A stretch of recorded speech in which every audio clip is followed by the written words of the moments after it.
Guys, welcome back to AppIQ, and in this video I'm going to show you how to download language pack for your voice input.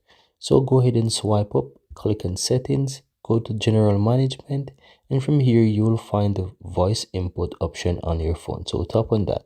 Now here you see under the offline language pack you have a bunch of different languages that you can choose from. Let's say I want the English UK. I can simply tap on the download from the right hand side, and this is going to go ahead and give me the option to download. As you can see, it appears here, send me over to the Galaxy Store. So if you don't have that, you might want to tap on that and install it.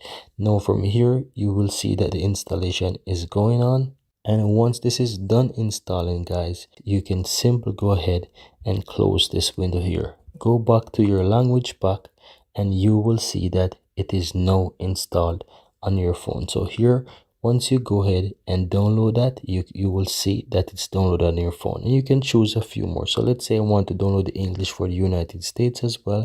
I can tap on that and it will go ahead and give me the option to download it directly from the Galaxy Store. So I'm going to tap on that and you will see that it now allows me to download it. So behind it, it is currently installing that specific language pack here for me. And that's all there is to it, guys. Very easy and very simple.